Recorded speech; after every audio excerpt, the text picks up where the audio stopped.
Bonjour, ici Anne Champagne. Bienvenue à Pas sorti du bois. Si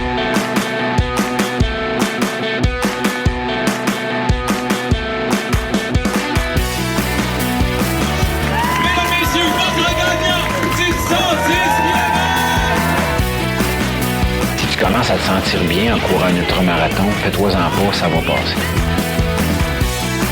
Grand champion du 125 km! Si vous ne connaissez pas ou peu NAC, c'est le temps que ça change. Écoutez, c'est des produits qui sont faits par et pour des athlètes d'endurance, puis ça paraît. Les nouvelles barres Ultra Énergie sont révolutionnaires avec leur ratio 4:1 en termes de glucides versus protéines. Et en plus, le goût est malade. Pour vrai, c'est ça que ça vous prend pour vos longs entraînements et vos courses. NAC offre à mes auditeurs un rabais de 15% sur tous ces produits. Va sur nacbar.com, choisis la saveur qui tente et utilise le code promo pas sorti du bois, PASSORTIDUBOIS, tout en majuscule. Merci NAC et bonne écoute. Ouais, on n'est pas sorti du bois, hein? Salut tout le monde, bienvenue à ce 18e épisode de Pas sorti du bois. Aujourd'hui, je suis avec Anne Champagne. Salut Anne. Salut Yannick, comment ça va? Ça va bien toi? Ben oui, ça va super bien. 18e épisode, je sais pas si c'est comme une vie d'adulte, mais à 18, on devient comme un mature. Est-ce que le podcast est devenu un adulte aujourd'hui? Je sais pas, mais tu aurais été témoin de ce 18e épisode-là. Donc, je trouve ça super intéressant de t'avoir. Je pense que les gens te connaissent. Puis moi, je m'efforce toujours quand je reçois des invités qui ont déjà fait d'autres balados d'aller écouter ce que vous avez fait. Question de changer un peu le mot puis d'aller chercher autre chose parce que le but n'est pas de te faire répéter ce que tu as dit à d'autres micros. Puis j'encourage les gens à taper ton nom sur Spotify. Vous allez trouver plein de balados intéressants. Puis c'est toujours le fun de jaser de course, de jaser de tes expériences. On t'a entendu parler de ton QMT de l'année passée. On t'a entendu parler de ton trail de Bourbon à La Réunion. Mais là, j'ai le goût qu'on aille ailleurs, question de ne pas répéter les mêmes choses, puis de regarder dans le futur. 2020 a été une drôle d'année. Pourquoi ne pas regarder vers 2021 dans nos discussions, puis voir comment tu te prépares à cette grosse année-là, je pense, qui va être ton grand retour, le retour de tout le monde, je pense. Ben ouais, exact. Hey, avant toute chose, la première grande question, qu'est-ce que tu bois, Anne? Aujourd'hui, je bois un café mélangé avec la poudre de protéines NAC à la vanille. Voilà. Moi, pour ma part, j'ai une petite milkshake IPA aux abricots, gracieuseté de Hochelag, puis gracieuseté des boutiques Cheers à Montréal. Donc, je vous en ai parlé à plein d'épisodes, je ne vais pas me répéter, mais les boutiques Cheers, les gens de Montréal, vous êtes chanceux d'avoir ça. C'est un dépanneur à bière qui vous livre votre bière chez vous quand vous appelez avant 16 heures. Fait que c'est quand même très cool, surtout en temps de pandémie où on évite de se rendre dans le public ou dans les lieux publics. Donc, merci Cheers pour cette super bière. Puis cheers à toi, Anne. Hey, cheers. Donc, comme je le disais, plutôt que de parler de ton année 2019 qui était exceptionnelle, puis on aura peut-être l'occasion d'en jaser, parlons plutôt de 2021. Mais avant toute chose, pour les quelques personnes qui pourraient ne pas te connaître, est-ce que tu peux te présenter rapidement ton parcours? Je sais que tu es triathlète, couru du cross-country à l'Université McGill, tu as fait des Spartan Race où tu as fait des choses assez exceptionnelles, puis là maintenant tu es dans la trail depuis 2-3 ans, mais parlons un peu de ton parcours de sportif qui t'a mené à être championne canadienne d'Ultra Trail. Mais dans le fond, je pense que le sport a vraiment été toujours dans ma vie depuis très, très jeune. Tu sais, je pense qu'il y a des gens qui peuvent être attirés vers différents domaines, mais j'ai pas mal été dans différents sports. Jeune, j'ai fait plus des sports d'équipe, mais rapidement, je me suis rendu compte que j'étais davantage attirée vers des sports un peu plus individuels. Donc, début secondaire, comme tu as dit, j'ai commencé le triathlon qui a pris une grande partie, je dirais, de mon adolescence. J'en ai fait de 12 à 19 ans. Puis les 2 dernières années, je faisais davantage du duathlon. Juste parce que, justement, la natation, je travaillais fort, mais c'était pas un sport que j'aimais vraiment. Puis j'arrivais pas à me développer autant que les 2 autres sports. J'avais plus de facilité, puis j'avais plus de fun aussi dans les 2 autres sports. Donc, tranquillement, à travers les années, c'est pas mal ça. Puis dans le triathlon, veut pas, c'est davantage, c'est une saison qui est plus l'été, mais avec le club, le printemps, on courait plus sur route, puis l'automne, un peu plus cross-country. Donc, à travers toute mon adolescence, j'ai pu explorer différents types de courses à pied. Fait que c'est pas mal ça. Tu sais, j'ai été vraiment toujours attirée vers ce sport-là, mais vraiment dans toutes ses formes. Je crois que j'ai pas mal fait le tour. Mais c'est ça, on dirait que avec les années, je me cherchais. On dirait que j'étais pas complète à travers un sport. Puis j'aimais ça essayer des nouvelles choses. Puis je te dirais que depuis que je fais du trail, je peux dire que c'est pas mal la première fois dans ma vie que je me sens autant bien en pratiquant une activité, tu sais, que je me sens vraiment complète puis à la bonne place, tu sais, je me sens vraiment, vraiment dans mon élément. Donc, c'est vraiment ça, fait que j'ai hâte de voir où ça peut m'amener parce que le trail, c'est comme s'il n'y avait pas de limite, puis c'est comme un peu à travers nous, à travers l'expérience qu'on fait, à travers les courses, mais aussi à travers nos entraînements, des défis, qu'on peut vraiment voir, tu sais, jusqu'où qu'on est capable d'aller, puis c'est assez intriguant, intéressant même, je dirais. J'en parlais avec plusieurs de mes invités, dont Karim, que j'ai reçu la semaine passée, qu'il y a plein de sports où je pense que l'entraînement est le mal nécessaire pour après ça le jour de la compétition. Puis le jour de compétition, ben, t'as pas tant de fun pendant la compétition, mais l'accomplissement devient l'espèce de chose qui te drive. Puis tu es une fille qui, je pense, qui a performé dans chacun des sports que tu as fait. Mais pour n'importe qui, quelqu'un qui tripe sur le 5 km puis tout, ben, je sais pas si tu as tant de fun que ça à faire un 5K en 15 minutes, whatever, mais c'est l'accomplissement qui vient comme feeder cette fierté-là, puis qui vient feeder la passion, alors qu'en train, on dirait que ben, l'entraînement est nécessaire en 2020 plus que jamais, mais le fun à l'entraînement, le fun au quotidien, puis on le ressent, tu es une fille qui est active sur les médias sociaux, puis on peut te suivre à travers tes entraînements, puis à moins que ce soit une perception que j'ai vraiment le feeling que tu prends du plaisir au quotidien à t'entraîner versus quelque chose qui est peut-être moins présent dans d'autres sports. Est-ce que c'est quelque chose qui... Est-ce que ça peut expliquer le fait que tu te sens sur ton X en ce moment dans le trail? Bien, totalement. Je pense que la plupart des gens ont un peu le même discours qui font du trail. Il y a un peu, je pense, des variables parce qu'on voit tout ça différemment, mais c'est un sport un peu moins sur le chrono beaucoup parce que c'est dur de justement comparer, même en entraînement, d'un jour à l'autre, tout dépendamment où on est par rapport à la distance, au dénivelé, aux températures, à la saison. Donc, je pense qu'on s'enlève cette espèce de pression-là de chrono, puis de tout le temps être surtout sur le pace qu'on veut, comme si on faisait, par exemple, un full marathon sur route, qui là, ben, on peut s'attendre à un temps.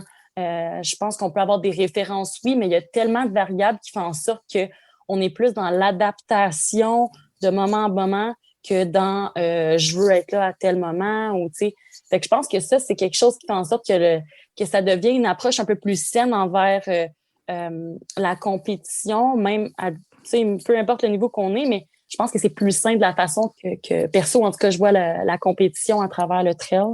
Puis c'est pas ça pourquoi peut-être que je t'attirais aussi, c'est un peu en ayant un tempérament quand même très compétitif, mais en étant une personne assez stressée aussi, puis qui avait tendance davantage avant à se mettre beaucoup, beaucoup de pression, de performance, ben là, je chemine là-dedans, puis j'essaie de justement moins m'en mettre. Puis ça fait en sorte que souvent même, on est encore plus performant parce qu'on a moins d'attentes, puis on est plus dans le plaisir qu'on a, même, on retrouve le plaisir qu'on a en entraînement, mais en mode de compétition, Faut se dire que quand on arrive sur une ligne de départ, c'est juste tout ce qu'on a fait en entraînement, ben là, mets-le là-dedans, puis c'est sûr que, c'est là qu'on va savoir est-ce que ça a été fructueux, tout ce que tu as fait, C'est un peu plus comme ça que je le vois, ouais. Puis est-ce que cette année-là, 2020, va t'avoir appris justement à peut-être moins te mettre de pression parce que tu as commencé l'année avec un calendrier hyper ambitieux, puis finalement, ben, tout ça est tombé. Puis tu l'expliquais super bien avec Marie-Ève puis la gang de Tout Trail dans le balado où c'était super intéressant comment tu as vécu cette transition-là. Ou même t'en parlais aussi avec Simon-Pierre dans le balado. Je trouve ça super intéressant comment tu t'es reviré de la situation, mais rendu 9 mois plus tard, après le début de cette pandémie-là, est-ce que le fait de ne pas avoir eu de course t'a permis de prendre plus de plaisir au quotidien dans l'entraînement, puis d'apprendre à ne pas te mettre de pression, puis à accepter les moins bonnes journées où on le fait le moins, puis de t'amuser, puis les journées que ça va bien, puis tu sens que tu voles ses sentiers, mais là, tu pousses. Est-ce que tu as senti ça cette année? Ben, pas mal. C'est sûr que je pense que c'est l'aspect numéro 1 que je voulais mettre de l'avant parce que j'ai fait une course en 2020 que ça n'a pas vraiment bien été parce que, j'étais prête quand même, mais c'était pas une course importante. Puis, je me suis rendu compte que j'étais arrivée là-bas, j'étais là, non, je me mets pas de pression de première course. Il n'y a pas beaucoup de gens, c'est pas important dans mon calendrier. C'était juste parce que j'avais l'opportunité d'y aller, puis je voulais avoir du fun. Puis finalement, je m'en suis mis extrêmement, puis ça a fait en sorte que en plein milieu de la course, j'étais vraiment plus là mentalement. Puis c'est pas tant mon genre de décrocher à ce point-là juste à cause de ma tête. Habituellement, je suis quand même quelqu'un qui qui peut foncer, là. Peu importe ce qui arrive, là, c'est rare que je me laisse atteindre. Mais là, je me suis rendu compte, oh God, Anne, tu sais, j'arrivais avec un 2019 vraiment, tu sais, au-delà de mes attentes. Puis 2020, ben là, tu sais, je voulais prendre ça plus comme, tu sais, fais comme si de rien n'était, puis continue, tu sais, aie du fun, mais finalement, je me rendais compte que non, tu sais, je m'étais même, tu sais, c'est ça, on dirait que je me mentais à moi-même, puis je me mettais vraiment beaucoup de pression. Fait que je pense qu'on peut le voir, tu sais, on peut voir les choses négativement comme positivement. 2020, tu sais, c'était comme un peu à chaque fois, je pense, pour tout le monde, des déceptions, mais finalement, à la fin de l'année, assurément, on peut en sortir des points positifs qui vont être vraiment une belle chose pour la suite, dans les prochaines années. T'sais. C'est pas, je pense, quelques mois ou une année, par exemple, sans compétition qui va faire en sorte qu'on va retomber à zéro. Si on l'utilise correctement puis de la bonne façon, justement, ben on peut juste comme grow up, on peut vraiment en apprendre puis devenir un athlète encore plus complet parce que au-delà de juste le physique, le mental est vraiment, vraiment important, surtout si on parle dans des courses de longue distance encore plus. Donc, c'est sûr qu'il y a plein de points à travailler. Puis, je pense que finalement, à la fin de l'année, tout le monde a eu du fun dans leur entraînement, dans des aventures qui se sont faites. Je pense que quand on aime vraiment le sport qu'on pratique, là, je pense qu'on passe par-dessus ces déceptions-là, puis on peut utiliser, on peut le faire plus, justement, en contexte hors course, puis voilà. Ouais, puis je pense que ça peut être bon pour tout le monde d'avoir une année pas off, mais off de compétition, parce qu'on a tous le même problème, je pense, de s'inscrire à trop de courses, puis de se mettre une pression de il faut que je récupère pour telle course parce que dans 2 semaines, j'ai telle course. On a 6 mois, contrairement à bien des pays dans le monde où là, nous, c'est juste pendant 5 ou 6 mois qu'on a des événements. Les gens se font des gros calendriers, puis tu récupères pas, ou tu sais, moi, il n'y a pas longtemps, j'ai eu des petits problèmes de bandelettes. Ben, si ça m'est arrivé pendant une vraie course organisée, là, j'étais à Ricana, il me reste 50 km, puis la bandelette fait mal, probablement je m'en serais voulu, mais je l'aurais fini à la course puis je me serais magané pour bien plus longtemps. Là, ça peut être bon pour tout le monde d'avoir cette année de break-là ou de cette année sans compétition. Ça permet aussi de remettre les choses en perspective puis juste de poser plus de questions souvent, là, puis de vraiment je pense, de se demander à soi-même des questions. J'aime vraiment ce que je fais. Oui, ben go, est-ce que je le fais pour les bonnes raisons? Est-ce que, je pense que quand on s'aventure dans quelque chose, je pense qu'il faut vraiment intrinsèquement aimer ça parce que sinon, on va le faire pendant 1 an, 2 ans, mais après, on drop, si on veut vraiment avoir dans un futur, il faut vraiment aimer ce qu'on fait. Puis au-delà de juste faire en compétition, il faut avoir du plaisir dans nos entraînements aussi. Puis dans le processus, là, pas rien que dans l'entraînement, mais dans tout ce qui entoure. Là. Exactement. Tantôt, tu parlais de l'Ultra Trace Guadeloupe où tu as commencé ta saison, puis ça a été finalement ta seule course de l'année. Puis tu parlais de la pression que tu t'es mis avec ça. Puis clorons le bout de biographie qui nous amène à ce qui nous intéresserait, qui sera 2021. Mais tu sais, l'an passé, 2019, tu as gagné toutes les courses que tu as complétées. Je faisais le build-up d'émission là-dessus en disant, je donnais des indices pour dire qui allait être mon invité de l'épisode 18. J'ai donné cet indice-là, puis le monde était comme, je pense que c'est Anne parce que c'est ça qui est fou, c'est que chaque course que tu as complétée, tu as gagné en trail. Est-ce qu'il y a une pression qui vient avec ça? Parce que là, chaque fois que tu t'alignes sur une ligne de départ, tu sais, la première fois que tu as fait Bromont en 2018, tu étais la fille de Spartan qui se lance dans le trail, voyons que ça donne, pas trop de pression. Là, tu gagnes ça. Après ça, tu gagnes la clinique du coureur. Après ça, tu gagnes le QMT. Tu es championne canadienne à ta 3e course. Après ça, Ultra Trail Academy, UTHC, tu as une petite blessure, mais après ça, tu reviens et tu gagnes une course internationale à l'île de la Réunion. C'est super impressionnant, puis c'était trippant à suivre cette espèce de montée en puissance-là de Anne dans le monde du trail, mais est-ce que ça vient avec un côté négatif qui est une pression? Est-ce que c'est quelque chose que tu ressens ou tu te l'imposes toi-même puis c'est entre toi et toi que ça se passe? C'est assurément qu'elle est là. C'est assuré. Là. Mais après, je pense qu'il faut en prendre et en laisser. Je pense qu'il faut se faire un peu une tête à ça puis juste dire, j'aime tellement ce que je fais. Puis, je pense qu'il faut... C'est dur quand même, hein, parce que elle est là, dans les articles, elle est là. Je pense qu'on attend une performance. Puis des fois, je l'ai déjà dit, c'est tellement pas méchant, mais mettons, juste un ami qui arrive et dit on va aller te voir à l'arrivée sur le podium. Et là, j'ai même pas fait la course encore. Fait que, juste, c'est un peu comme sneaky, mais c'est quand même une pression, donc c'est sûr un gars que qui fait un balado et qui fait juste parler du fait qu'il se promène partout, c'est un peu tannant. Ouais, non, mais je pense non, que... je comprends. Puis c'est correct. Je pense qu'il faut le prendre, mais après, il faut juste comme retour à la base, puis juste te dire on aime vraiment ça, puis on fait ça parce qu'on a du plaisir. Mais tu sais, c'est sûr que ça vient avec son lot, un petit peu de pression. Puis de mon côté, comme avant, je pense que j'étais une personne encore plus qui s'en mettait à elle-même, mais j'ai travaillé beaucoup, beaucoup sur moi-même. Puis présentement, je pense que je suis vraiment une personne plus posée, plus réfléchie, puis juste moins super tout le temps high, puis tu sais, qui espère gagner une course, là, tu sais. Ouais, c'est ça. Je pense que c'est aussi la pression. Oui, tu ressens la pression, mais c'est la façon dont tu le gères toi aussi. Parce que, comme tu dis, tu peux. Déjà que l'extérieur t'en donne un peu, t'en mets un peu de pression. Si toi, tu apprends là-dedans à comme la canaliser. Tu sais, c'est drôle, j'ai fait un balado avec Sabrina Stanley aux États-Unis, qui est une coureuse exceptionnelle. Puis depuis Hard Rock en 2018, elle n'a jamais perdu une course. Elle a gagné Hard Rock en 2018, puis elle a fini première chaque course qu'elle a faite, aucun DNF, tu sais.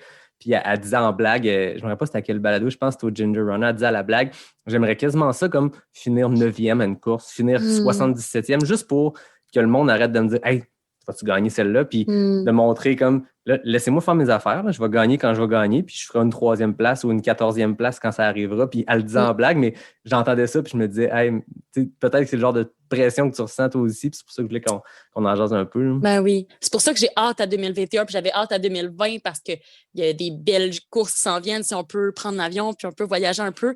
J'avais hâte justement de me sentir un peu plus petite, l'incognito, puis moins tout de suite comme non, tu sais, mais vraiment sentir que tu sais, j'ai de la pression autour de moi, puis tu sais, c'est ça, aller voir de quoi j'ai l'air dans un bassin peut-être un peu plus grand. Pas qu'il y a vraiment des filles incroyables au Québec, mais on est un plus petit bassin.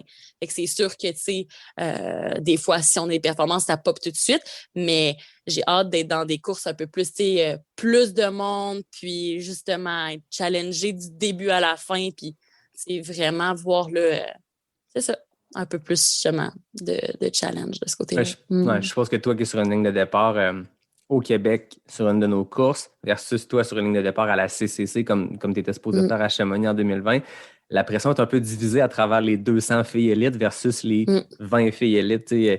Il doit y avoir une petite pression qui se divise. Totalement, exactement. C'est vraiment ça. C'est tellement pas non plus, juste pour pas... je suis pas quelqu'un, tu sais, mettons, c'est pas tant... je veux pas battre une fille, mais j'ai hâte justement, tu sais, de pouvoir me pousser moi-même parce que c'est jamais comme quand je suis sur un départ, c'est pas de battre telle fille, mais plus comme sentir que j'ai poussé, puis que je me suis challengée, puis peu importe la position, tu sais, genre donner le meilleur de moi-même, puis tu sais, c'est ça. Voilà. Puis tu parlais de ton calendrier 2020 qui va être, j'en comprends un peu une copie en 2021. Moi, ce que je voulais voir un peu, c'est comment tu gères ça, parce que, à moins que je me trompe, tu n'as pas d'entraîneur, tu t'auto-entraînes, c'est ça? Oui. Donc, quand tu préparais 2020 ou là, quand tu prépares ton calendrier 2021, je suppose qu'avec toutes les belles performances que tu as eues, tu as aussi des invitations. Ça doit être trippant de voir des invitations venir un peu partout. Tu sais, quand tu gagnes le QMT, tu peux aller à La Réunion, tu peux aller au Swiss Canyon Trail. Swiss Canyon Trail, voilà. Donc, tu sais, il doit y avoir plein d'invitations qui viennent, puis c'est super trippant, mais toi, en même temps, je suppose qu'il faut que tu prévois ce calendrier-là, puis tu prévois la récupération. Puis je voulais un peu... Jase avec toi, comment tu bâtis ton calendrier 2021? Est-ce que tu es quelqu'un d'ultra méthodique ou tu es quelqu'un qui va un peu plus au feeling? Je suis plus au feeling. Je pense que je ne suis pas un tant bon modèle, mais quand même, je pense que je suis quelqu'un vraiment de ce feeling. J'ai une certaine structure, mais très, très libre. T'sais. Je vais build up en fonction d'une course. Plus on se rapproche, oui, je vais faire une préparation plus spécifique envers cette course-là. Puis oui, je vais faire un taper pour être prête au jour J. Mais non, je suis pas très, très, j'ai pas tel entraînement à faire tel jour, tel entraînement à faire tel jour. Puis j'inclus beaucoup aussi mon travail qui est quand même présent, c'est à prendre en considération. Je veux pas non plus, je veux que ça soit équilibré dans toutes les sphères de ma vie. Donc, c'est sûr que, off-season, c'est un peu plus, justement, c'est du build-up, c'est travailler mes faiblesses, mais plus je vais me rapprocher de ma saison de course, plus là, je vais avoir des périodes pré-course, post-course de récupération. Puis, je veux avoir un calendrier intelligent, premièrement que je peux, parce qu'encore une fois, je travaille, donc il faut que je m'absente. Donc, je peux pas non plus partir à chaque fin de semaine en Europe, là. Donc, il faut quand même que je choisisse mes courses. Puis, je veux aussi avoir le temps de récupérer puis de m'entraîner parce que, si tu fais une course, puis tout de suite après, tu es tout de suite en récupération, puis hop, tu te reprépares pour une autre course, tu n'as jamais le temps d'avoir de l'entraînement vraiment de qualité, puis ça me rejoint moins. je veux quand même pouvoir justement avoir du fun à l'entraînement puis pas justement tout le temps être en contexte de préparation ou en taper. Je pense qu'avec les années, je sais comment mon corps réagit, donc je suis quand même capable de prévoir, mais encore une fois, c'est très variable. J'ai quand même été demander de l'aide un petit peu de professionnels, juste comme un peu une aide externe, puis juste un peu voir est-ce que ça a de l'allure quand je planifiais ma saison 2020. Puis présentement, ça va être pas mal la même chose. Il y a une course qui va potentiellement être différente, mais sinon, mon calendrier 2020, c'est mon calendrier 2021. Donc, je vais reprendre la même structure que j'avais prévue, puis le même calendrier que j'avais prévu en 2021, si tout va bien. Mais sinon, si, encore une fois, la pandémie oblige, ben je me suis quand même fait un plan B parce que je trouve que 2020, c'est ça, j'ai rien fait vraiment, de défi. J'en ai fait un, puis ça n'a pas super bien été parce qu'à cause de la température, mais c'est juste pour dire que je m'étais pas fait des gros objectifs super précis, mais là, je pense que là, je suis prête à justement revenir. Donc, je voulais quand même avoir une option A, B, tout dépendamment là, de ce qui se passe dans le monde. Ouais. Ouais, c'est ça. Puis j'ai trouvé ça intéressant. Je pense que c'est quand la réunion a été annulée, puis au Québec, ça se parlait que probablement l'UTHL allait être la seule course de l'année. Puis tu as fait un post, je pense, sur les médias sociaux qui était super intéressant. Puis je trouvais ça humble comme approche, puis je trouvais ça le fun. Tu sais, je pense que tu expliquais que avec la réunion qui était ta grosse course de l'année, ben là, c'était annulé. Tu t'étais questionné, est-ce que je me retourne puis je fais une course québécoise ou est-ce que je fais juste profiter du build-up d'entraînement pour juste maintenir ça? Puis je trouvais ça intéressant, cette approche-là. Oui, on dirait que je pense qu'il faut que tu sois prête, physiquement, mais mentalement, c'était moins là. Fait que je pense que 2020, j'en ai vraiment profité pour l'entraînement. Puis justement, je suis quand même assez jeune dans le sport, puis je pense que ça va juste être bénéfique, justement, d'avoir eu une année avec un plus gros volume, puis pas, justement, de taper, puis de préparation, que notre volume d'entraînement est un peu diminué. Donc, j'ai pu garder ça toute l'année. Donc, j'ai hâte de voir en 2021. Mais ouais, on dirait que mon cœur était pas là, tu sais. Tant qu'aller à une course pour faire une course, je trouvais pas l'intérêt. Fait que... je trouve ça humble, c'est bon comme approche, c'est simple, c'est bon pour toi, puis ça fait partie, tu disais 2020 aurait été une année, tu vas avoir fait plein d'autres apprentissages, mais je trouve que ça, c'est surprenant dans le bon sens, je trouve que c'est une belle approche, c'est positif par rapport au sport. Est-ce que, là, un an plus tard, est-ce qu'en ce moment, tu te sens plus en forme que tu l'étais en 2020, au même moment, en 2019, mettons? Est-ce qu'un an plus tard, tu te sens plus en santé, moins de petits bobos parce que tu n'as pas fait de course? Comment tu te sens par rapport à il y a un an? J'ai hâte de voir rendu sur une ligne de départ parce que je trouve que j'ai comme pas du temps de repère de dire est-ce que je vais être plus performante, mais ça, c'est certain, aucun bobo cette année, aucun comme accroche. J'ai pu vraiment, m'entraîner à, vraiment full pin toute l'année. Fait que de ce côté-là, tout a bien été. J'ai pu intégrer des choses que je faisais pas avant. Donc, j'ai hâte de voir si ça va avoir un effet justement sur les performances. En plus, côté mental, maintenant, je fais du yoga que j'ai intégré, qui m'aide à vraiment comme me centrer beaucoup. J'ai lu davantage. J'ai vraiment comme me se poser des questions à moi-même. Je fais plus d'introspection. Puis, c'est ça. J'ai hâte de voir qu'est-ce qui va se passer. Tu vois bien que dans 4 mois, je cours. J'ai hâte de voir. C'est quoi ta première course de l'année dans 4 mois? Ça serait en Espagne, c'est Peñagolosa. Ah, OK. Sur l'Ultra Trail World Tour, ouais. OK, ça commence fort. fort. La première course. Ouais. On te le souhaite. On ne sait pas trop. En ce moment, c'est pas tant si les courses vont avoir lieu. Je pense que les courses sont en train de prouver qu'ils peuvent avoir lieu dans des contextes sanitaires sécuritaires, mais est-ce que nous, on va pouvoir s'y rendre ou peu importe si on va pouvoir voyager? Oui, là est la question, puis c'est ça. Un jour après l'autre, là, on va voir. Ben oui. Quand tu prépares ton calendrier, est-ce que tu y vas avec, il y a des gens qui vont avec des A-races puis des B-races, dans le sens, des courses vraiment objectifs, 2-3 gros moments dans l'année, puis les autres courses servent un peu de build-up ou des fois de baromètre. Tu disais tantôt que c'est dur de savoir ton état physique en ce moment versus l'année passée parce que peut-être que les courses te servent de baromètre. Tu sais, quand tu t'entraînes 2-3 mois, puis là, tu gagnes une course, puis tu performes super bien, puis tu as des bons feelings, tu te dis OK, ben ça veut dire que ça a payé. Là, sans avoir de baromètre comme ça, est-ce que tu vois ton année avec des A-race, B-race ou tu vois vraiment toutes les courses sur le même pied d'égalité le but, c'est de bien performer partout? Comparativement, mettons, 2019, que j'avais aucun objectif super précis parce que j'avais pas de repère. Je savais pas qu'est-ce que j'avais jamais fait, mettons, un 100 km. À chaque fois, c'était quasiment comme des premières fois. Présentement, j'en ai quelques-unes à justement, j'en ai quelques-unes que j'ai faites, donc je peux quand même savoir ce que je vaux puis mes ressentis par rapport à des distances. C'est pas nécessairement les mêmes courses que je vais faire, mais oui, j'ai des courses A puis des courses un peu plus B. Donc, c'est sûr que la CCC sera ma grosse course de l'année, que j'aimerais bien performer. On le sait, l'UTMB, c'est le gros moment de l'année. Je me sentais pas nécessairement encore prête de faire l'UTMB, considérant que c'est quand même, pour un premier 100 mètres, faire l'UTMB, je trouvais pas que c'était vraiment comme la bonne décision. Donc, j'ai préféré prendre plus mon temps puis aller faire la CCC. Donc, ça va être vraiment ma grosse course de l'année. Puis, c'est sûr que les autres, ça va être un peu plus comme un build-up jusqu'à là. Donc, un peu plus course B, mais quand même avec des petits objectifs, mais moins grand. Tu sais, je veux vraiment piquer en nous. Puis, je veux faire mon premier 100 mètres aussi à La Réunion. Donc, ouais. Tu disais l'UTMB pour faire un premier 100 mètres, c'est peut-être un baptême un peu intense, mais La Réunion, c'est quand même un bon défi. Est-ce que le fait de savoir dans quoi tu t'embarques, parce que tu as fait la trail du Bourbon qui emprunte les mêmes tu sais, c'est 110 km, 115 km, le trail du Bourbon? 113 en fait. Fait qu'est-ce que d'arriver en terrain un peu plus connu te sécurise à te lancer dans un premier 100 mètres? Parce que pour voir les temps élites, pour voir les temps moyens, La Réunion, c'est une coche de plus, je pense, en termes de difficulté, de par la technicité des sentiers versus l'UTMB. Oui, on parle d'un 4 heures quasiment de différence. C'est ça.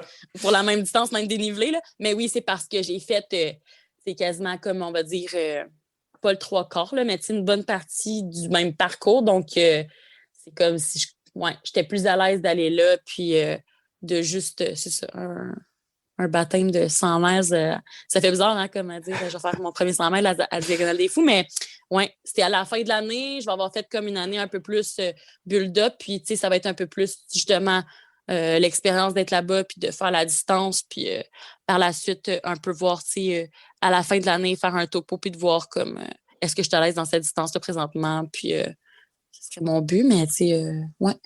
Fait que toute l'année, ça va être de build-up jusqu'à la CCC, puis après d'aller faire de retourner à La Réunion. Fait que, ouais.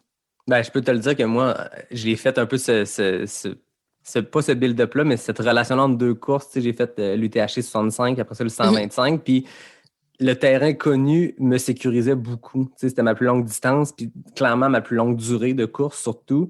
Puis de savoir que le dernier 65, je le connais. J'ai fait le 65, j'ai fait le 28 cet été, j'étais allé m'entraîner dans le coin. Ce bout-là, je savais à quoi m'attendre. Fait que rendu là, c'était juste d'être capable de mettre un pied devant l'autre, puis ça va. Mais ça sécurise, savoir que ton premier 60, 65, c'est un stretch, c'est de la nouveauté. Puis quand tu arrives en terrain connu, on dirait qu'il y a quelque chose qui, je sais pas si c'est juste la fatigue, mais moi, en tout cas, je sais que dans ma tête, il y a comme un stress, un souci qui est parti de faire, ben là, je rentre dans mes pantoufles. Là.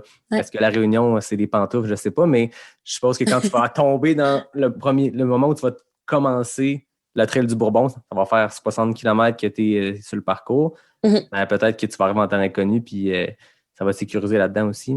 Oui, exactement. On va voir. Mais à présent, c'est ça le plan. Oui, exactement. Quand même très ambitieux comme plan, c'est cool. Oui.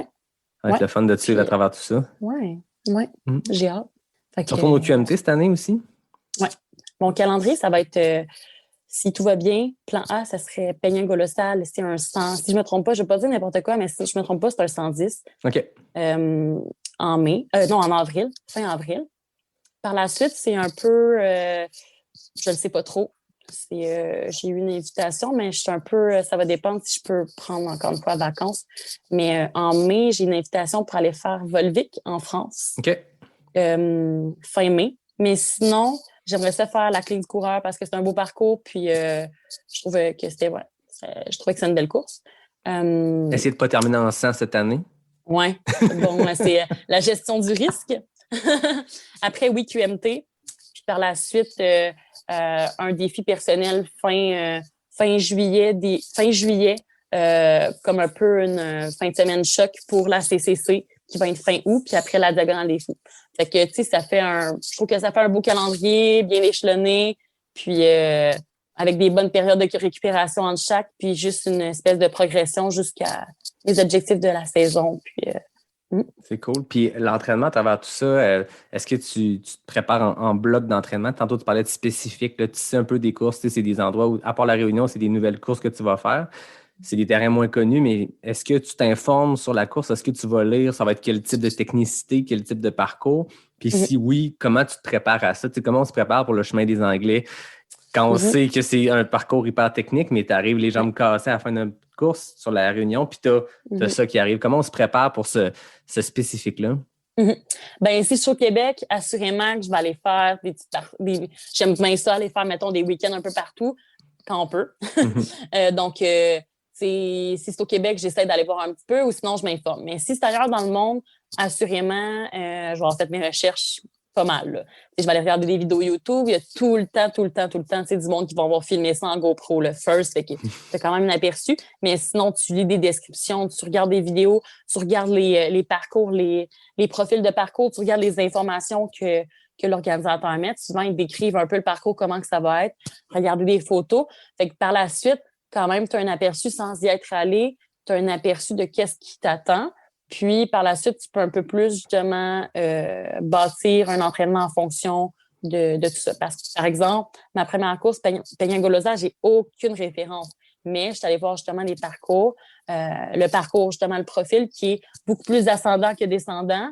Je pense qu'il y a 1100 mètres de plus de dénivelé positif que négatif. C'est quand même rare. Fait que je sais qu'il va falloir que je travaille beaucoup mon dénivelé positif. Fait que c'est pas mal ça que déjà, tu sais, que j'ai commencé à faire parce que je sais premièrement que c'est un point plus à travailler pour moi. Donc, déjà, j'en ai inclus davantage, mais tu sais, plus que je vais me rapprocher, plus que ça va être spécifique. Puis, par la suite, tu sais, je regarde selon les distances, selon la technicité du terrain. Par exemple, si c'est un peu plus comme la Réunion, tu sais, je sais qu'il y avait des parcelles, c'est ultra technique. Donc, tu sais, en fonction de la Réunion, j'ai essayé de chercher les trails les plus techniques. Je faisais exprès pour justement aller courir dans plus des terrains un peu plus rocailleux, un peu plus, tu sais, mettons, super humide parce que je savais que j'allais passer par différents types de terrains. Fait que c'est pas mal ça. Souvent, je fais beaucoup de recherches puis je le sais d'avance. Je suis quand même quelqu'un qui se renseigne beaucoup puis que déjà, je me prépare un petit plan puis j'essaie de bien, justement, regarder un peu plus, tu sais, tout déjà préparé selon comment un peu je vais gérer ma course, grosso modo. Puis ma nutrition, ouais. Fait que ça, d'avance, souvent, je le fais avant, mais en entraînement pour me préparer, assurément que plus je me rapproche d'une course, plus je vais être spécifique. Puis, comment ça? Quand tu parles de préparation de course, c'est quoi que tu te fais comme plan? Toi, tu pars avec, je suppose que tu as le profil, tu sais où ça va être plus tough, où ça va être plus ascendant, où ça va être plus descendant. Comment tu te prépares à ça? Puis c'est quoi le ratio de moments où tu as eu le plan, puis après ça, tu as fait autre chose, ou le moment que tu as réussi à suivre le plan, tu sais, les courses que tu as faites en 2019, est-ce que tu réussissais à t'en tenir à ton plan? Ou quand ça arrive, puis que le plan, il prend le bord, comment tu vis dans cet inconnu-là? C'est pas super précis non plus. Quand même, tu sais, je me dis pas des références de temps. Tu sais, mettons, je me mets à peu près... Parce que, ouais, mettons, si je recommence, pour être plus précis. Souvent, ce que je fais, c'est que je regarde les temps, mettons, des années passées, comme des temps un peu référence. Donc, je regarde, mettons, les premières filles, qu'est-ce qu'ils ont fait comme temps. Puis, ben là, je regarde à peu près, tu sais, sur la distance, puis je mets des temps de passage. Fait que ça, des fois, souvent, je me l'écris sur mon dossard. Fait que quand même, c'est des références un peu plus comme, c'est très grosso modo, mais au moins, je le sais comme, est-ce que je suis quand même dans les temps? Est-ce que ça a quand même du sens? Puis par la suite, tu sais, souvent, je me suis préparé déjà, tu sais, ma nutrition d'avance, mais tu sais, encore une fois, souvent, c'est vraiment variable. Ça va être différent aussi si c'est ailleurs qu'ici, parce que, tu sais, souvent ailleurs, j'ai pas de pit crew, j'ai rien, donc, tu sais, il faut quand même que je prévoie. Mais si c'est ici, tu sais, j'ai pas mal accès, tu sais, si j'ai une équipe qui m'accompagne, je peux quand même avoir plus de variables puis ils ont plus de stock.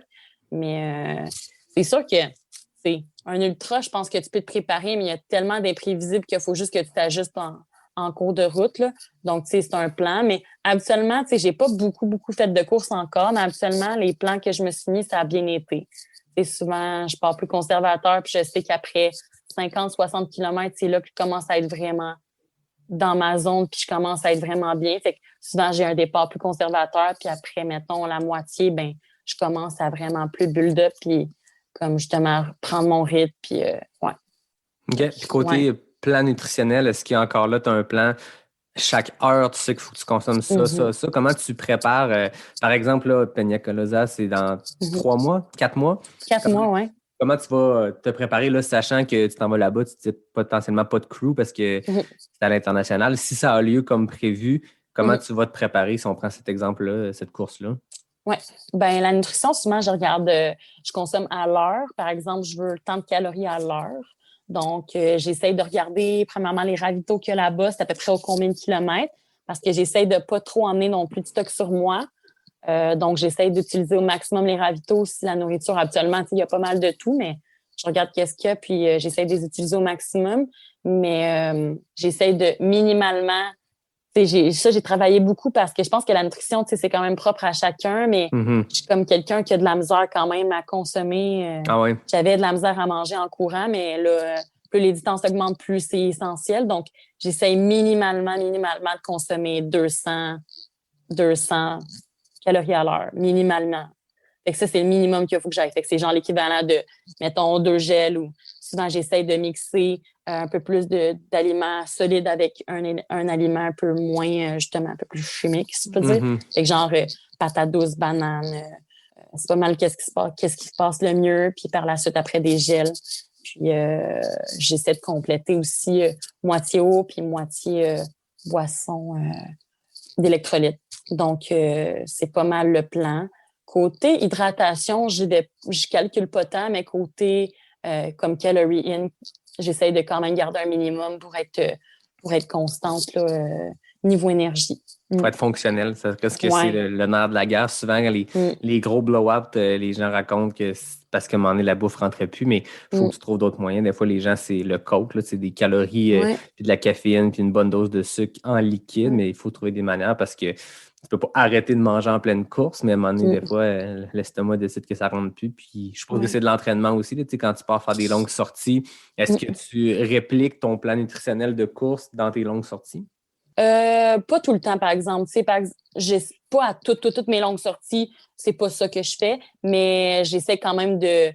Quand je fais plus des très longues journées, là, je le teste. Je fais des tests, puis j'essaie des nouvelles affaires, mais la plupart du temps, présentement, c'est pas mal les mêmes aliments que j'arrive à bien digérer, puis je me sens bien, puis que ça passe bien, justement, que j'ai eu une fois un inconfort vraiment au niveau nutritionnel, mais sinon, habituellement, ça passe bien avec ce que je consomme. Fait que pour l'instant, je stick to that, puis ça va bien. Je pense que j'ai trouvé ma formule.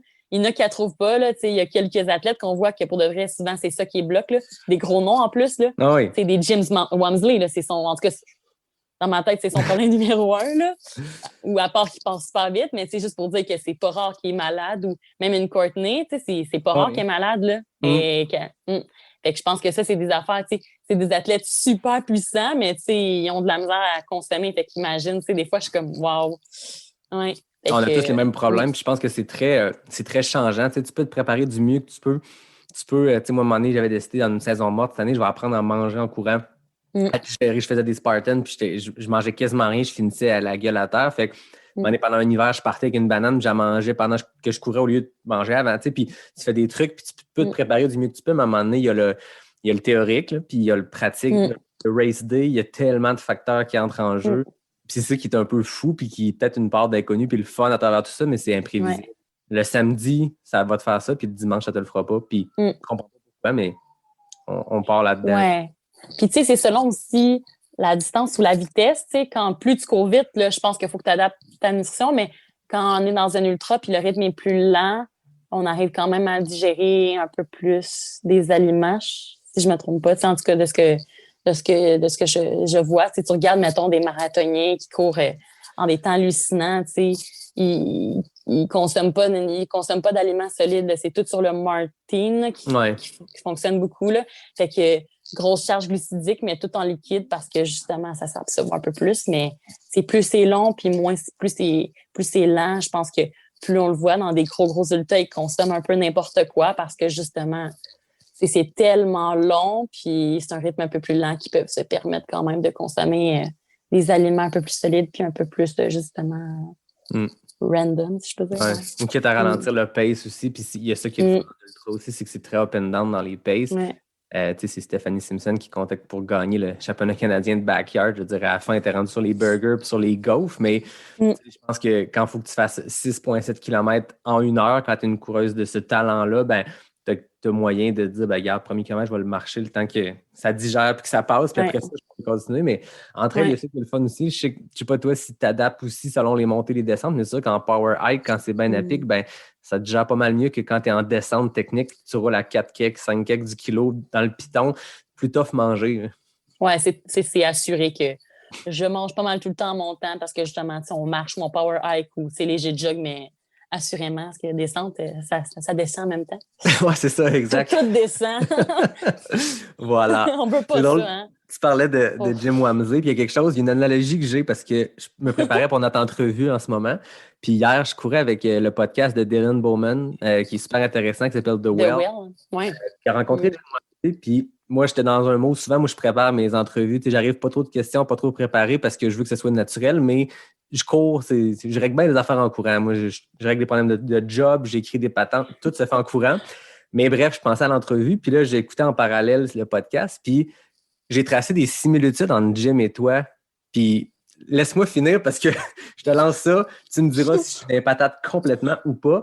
Mais il y a quelque chose que je voulais jaser avec toi, qui est ton intensité. On te suit sur les médias sociaux, tu es quelqu'un qui a de l'air extrêmement posé, réfléchi. J'ai l'impression que dans tes gros entraînements, tu prends le temps de profiter. Puis si tu arrives devant un beau paysage, tu vas prendre le temps. Puis ça clash complètement avec la Anne que je sens en compétition où c'est comme, il y a une intensité, puis le feu dans les yeux. Puis cette intensité-là, j'ai l'impression, je le disais tantôt, tu as gagné chaque course que tu as fini, mais il y en a que tu n'as pas fini. Puis j'ai l'impression que cette intensité-là, Jim Wamsley, pareil, quand il gagne une course, il ne fait pas juste la gagner 2 minutes d'avance. Il la gagne avec 1h30 d'avance en battant le record du parcours et en battant un record Guinness probablement sur le side.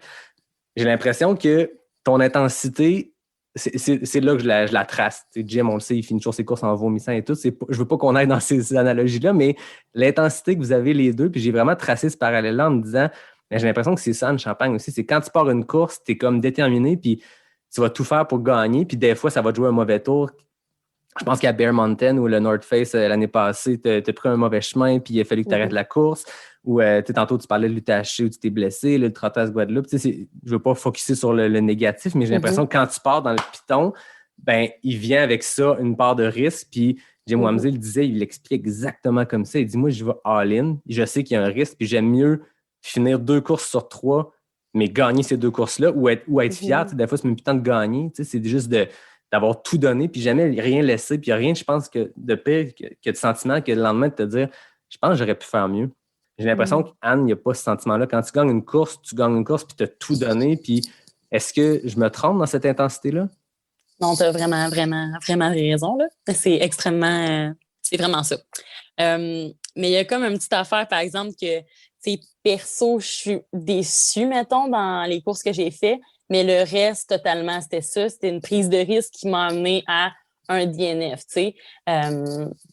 c'est sûr que quand je pars mettons, comme tu disais en entraînement, là, pour vrai, je profite, puis je prends des photos partout, puis je pense que je me retrouve énormément, puis je souris tout le temps. Mais quand je suis sur une ligne de départ, on dirait que mes yeux virent, là, je suis là pour donner mon 200% de A à Z, puis même si, justement, je suis tout seul en avant, puis il me reste 1 kilomètre, comme je vais sprinter jusqu'à la fin, là, genre, je laisserai même pas une goutte derrière, là. Je suis vraiment comme ça, puis c'est vraiment pas... On dirait que je suis dans mon monde, puis je pense à rien, puis je fais juste comme faire ma course. C'est vraiment spécial, là, comme sensation, mais je suis comme ça. Mais en même temps, ça peut me jouer des tours, et ça, c'est sûr, parce que, par exemple, UTHC, j'ai pris vraiment beaucoup trop de risques, là, vraiment beaucoup pour aller chercher des minutes, puis ça m'a causé une chute assez terrible, puis mon genou était effroyable, là. C'était vraiment quelque chose de rare, là. C'était quel endroit sur le parcours que c'est arrivé? C'était combien de temps? Au Morios. OK. Après les Morios? Ouais. C'était genre pendant le Morios, puis à la descente, puis pour vrai, là, kilomètre 30, fini, genre? Là, fini. Ouais. Fait que, tu sais, là, tu te dis des questions, tu te poses des questions, tu dis 30 km sur 125, là. Il t'en reste une trotte, là.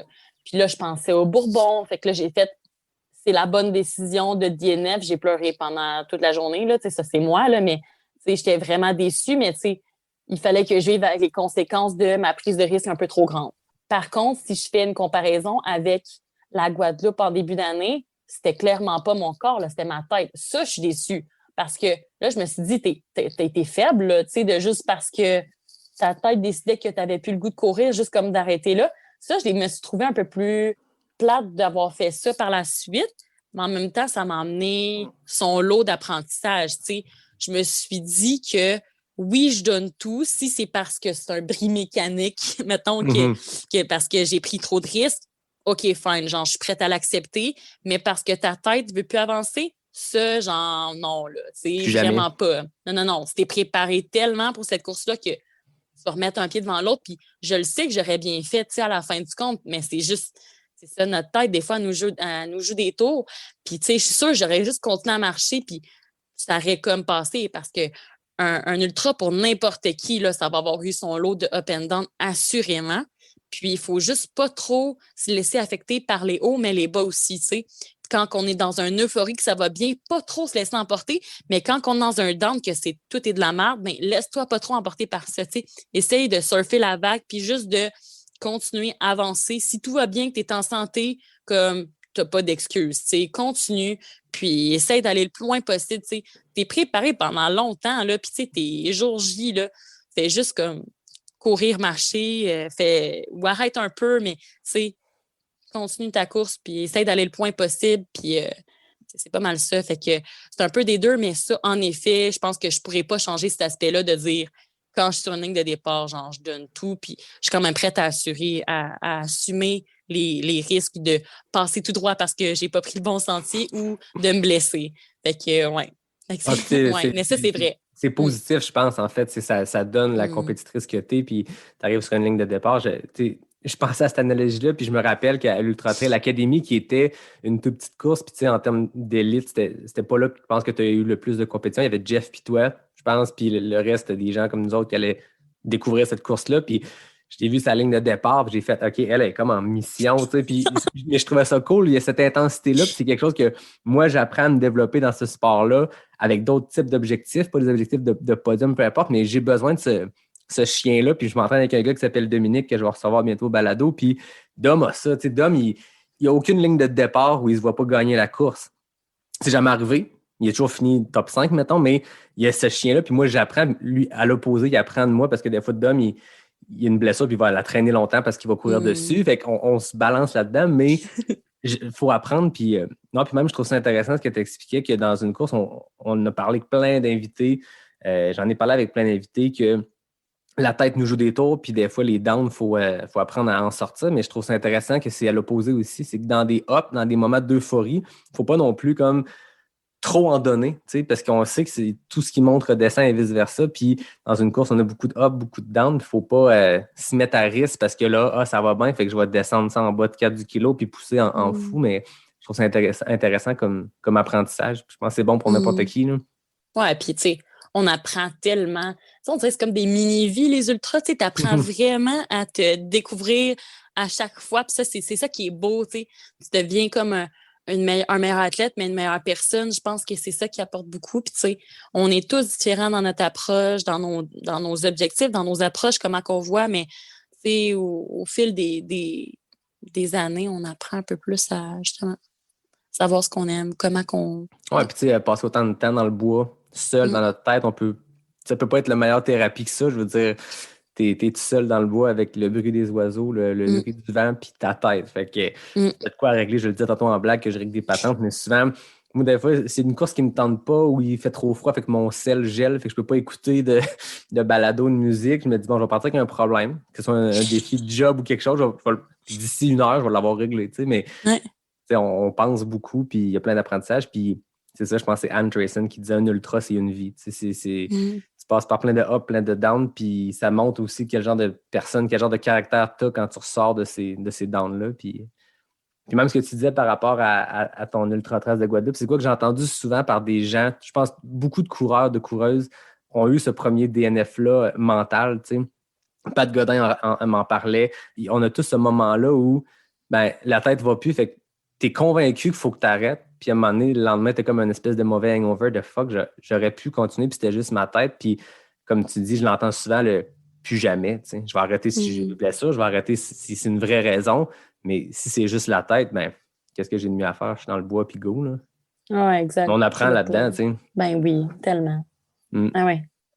Fait que t'es pas offusqué de mon parallèle Anne Champagne, Jim Wamsley. Et si je me fais comparer à James Wamsley, écoute.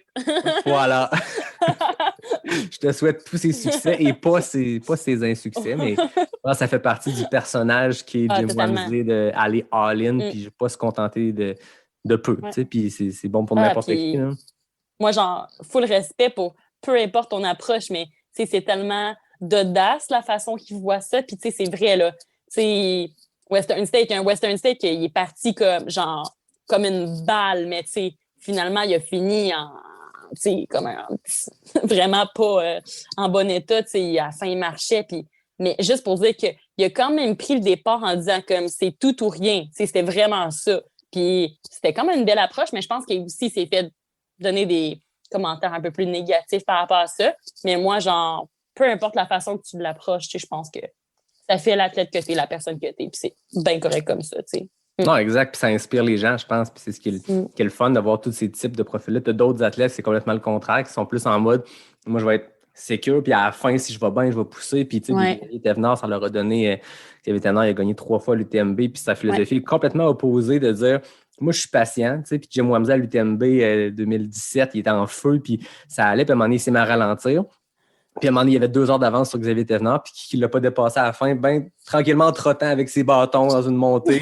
Xavier Thévenard, bien chill, qui fait comme faire « Salut Jim ». Tu sais, c'est 2 approches différentes, puis chaque personne approche son sport de sa façon, puis mais tout ça, le mix de tout ça est inspirant, puis après ça, chacun tire ses leçons de ces gens-là. Là. Ouais, exact.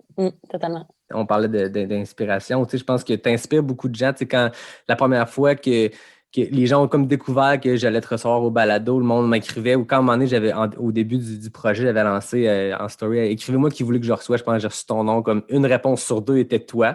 Je pense que les gens aiment te suivre, les gens te trouvent inspirante, parce que j'en parlais tantôt, cette dualité-là, tu sais, de cette intensité-là au Race Day, mais cette philosophie, cette approche très, en tout cas, je le sens laid back en entraînement, de dire, regarde, j'ai pas d'objectif, aujourd'hui, je vais aller passer du bon temps dans le bois, puis je pense que le monde le font pour ça. Fait que je pense que tu es une inspiration pour beaucoup de coureurs, de coureuses. Toi, de ton côté, c'est qui tes inspirations? C'est qui les gens qui t'inspirent, autant dans le monde du trail ou d'autres types d'athlètes? Ou... Qui te donne un petit coup de pied quand tu lis quelque chose d'eux autres, quand tu regardes une vidéo d'eux autres? Ben, pour toujours, je pense que ça va être Courtney Dauwalter, là. Vraiment, je sais pas pourquoi. Depuis que je l'ai vue, tu sais, très low profile, elle se prend pas la tête, elle court, puis elle a toujours le gros sourire.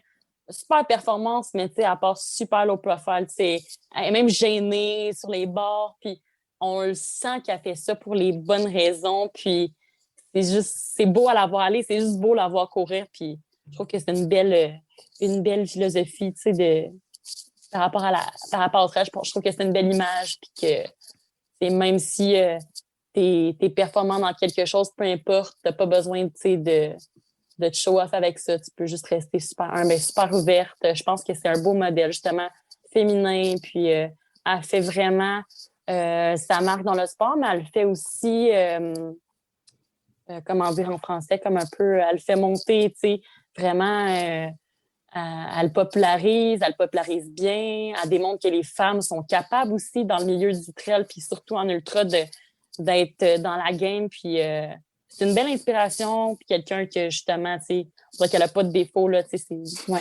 c'est vrai.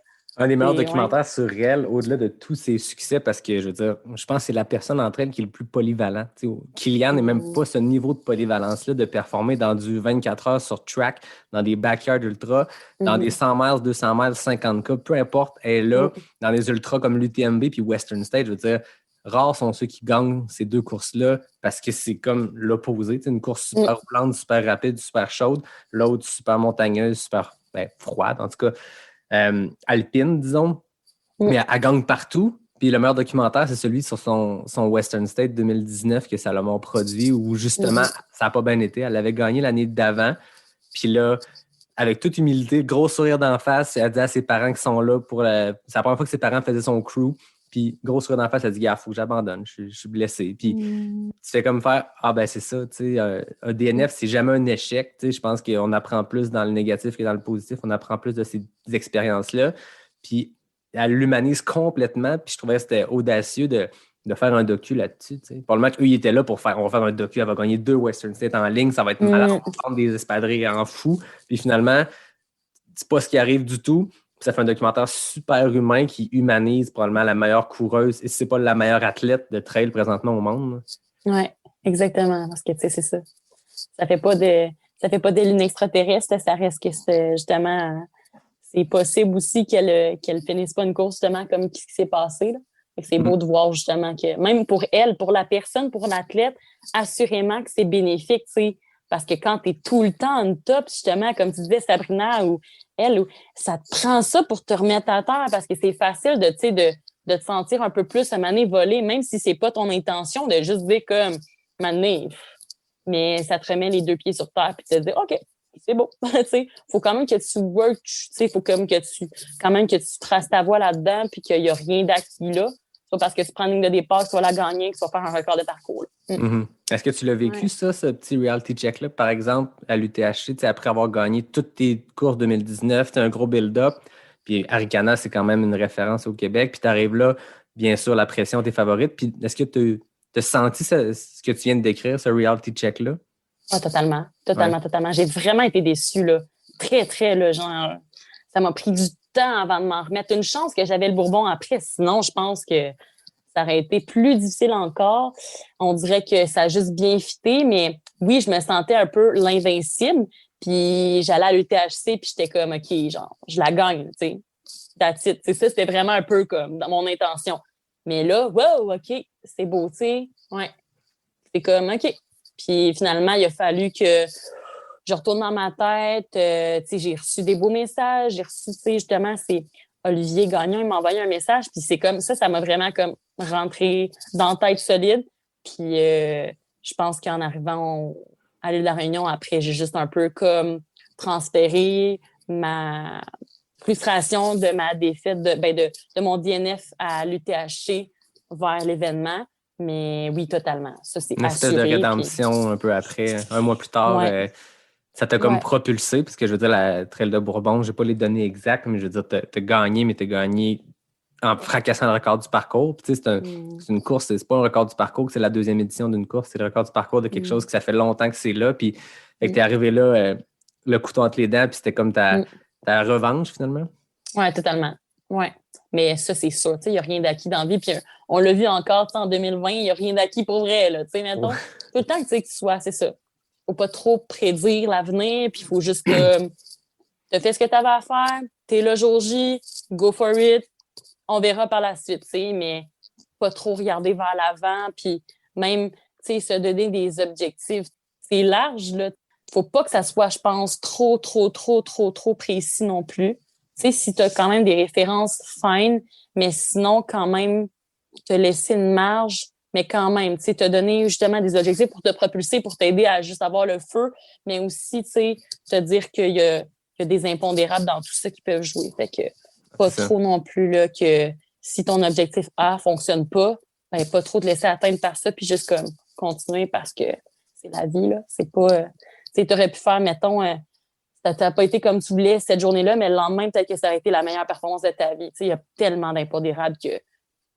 C'est se fixer des objectifs, je pense, pour avancer, c'est nécessaire dans la vie pour n'importe quoi, mais c'est aussi être flexible dans nos objectifs, disons, d'être capable de les atteindre, mais d'être capable de bien vivre puis de les changer en cours de route. Des fois, je veux dire, n'importe qui dans la vie change, puis il n'y a personne qui peur, puis que ces objectifs qu'ils ont à 15 ans, c'est les mêmes rendus 30 ans plus tard.